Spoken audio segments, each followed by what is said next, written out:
Ассалаумағалейкум. Қалдарыңыз қалай, қадірменділер? Қазақстан бокс құрамасы бүгіндері Алматы маңында мамыр айында Ташкентте өтетін әлем чемпионатына дайындық мақсатында оқу-жаттығу жиынын өткізуде. Мұнда тек еліміздің бокс шеберлері ғана емес, тағы бірқатар елдердің өкілдері де жиналған.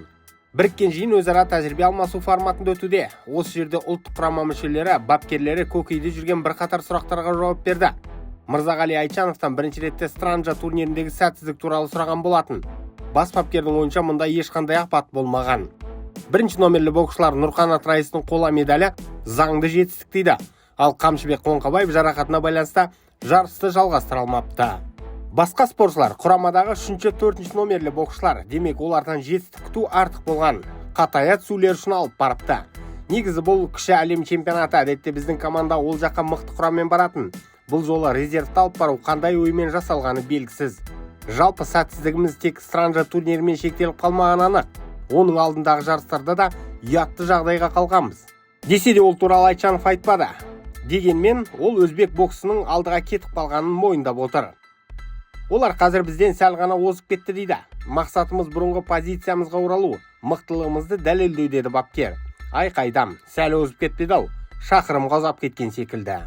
Дегенмен, әлем чемпионатын күтейік. Ол 14 мамырда Ташкентте өтеді. Міне осы жерде шынайы бет-бейнеміз көрінеді. Мен жамандық шақырғым келмейді. Дегенмен қазақты жаман айтпай жақсы жоқ деген бар. Бізді масқаралаудың ең жарқын тұсы осы өзбек астанасында орын алады ма деп қорқамын. Өзбектер былайша сыпайылық танытқанмен Ташкент рингінде қазақ боксшыларына аяушылық танытар деп айтпаймыз. Олардың өштері әлі таусылған жоқ. Өкінішке орай біз берсе қолдан, бермесе жолдан алатын кубалықтар емеспіз. Психология жағынан жігіттеріміз әлсіз. Тек Махмуд Сабырхан ғана сол өзбектер стилінде батыл бокстаса да, ал қалғандары академиялық бокстан ажырай алмай келеді. Өзгерту керек стилді. Әрине қазақта көпір үстінде ат ауыстырмайды деген мақал бар. Қазір бапкерлер штабын ауыстырсын деген отырған жоқпын. Десе де олимпиадалық ойындарға дейін түбегейлі өзгеріс жасамаса тағы да алтынсыз қалуымыз мүмкін. Жігіттердің шеберлігіне мен ешқандай күмән келтірмеймін. Бәрі сайдың тасындай сықиғандар деуге де келмейді. Бар араларында бір үйдің ерке балалары. Бірақ жалпы мінезділер де жоқ емес. Қазіргі сәтте басты мәселе сол мықтыларға авторитет болатын бапкер жоқ секілді. Мырзағали Айтжанов мықты бапкер, біліктілігі жоғары, алайда одан бәрі шаршады. Сөздер енді өте қою екталай. Демек айқайлап тұратын тәуелсіз бір маман бәрібір қажет ау. Мен бұған дейін де екі кандидатты айтқанмын. Әлде сол ойда қаламын. Бақыт Сәрсекбаев немесе Мұхит Амантаевты тағайындау керек.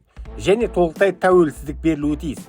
Міне сол кезде бұл жігіттер әбден түтеліп, шаңға бітіп қалған киіздей болған құраманы жақсылап тұрып сілкіп шаңын ажыратады. Міне осы кезде құрамаға жаңа тыныс бітуі мүмкін. Жиі өзгермей бір керемет болады деу күлкілі енді.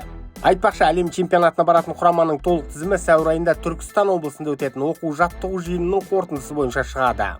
Сөз соңында кешелі бері шу болып тұрған Қазспорт арнасы туралы менің көрермендер осы тақырыпты қозғашы дейді.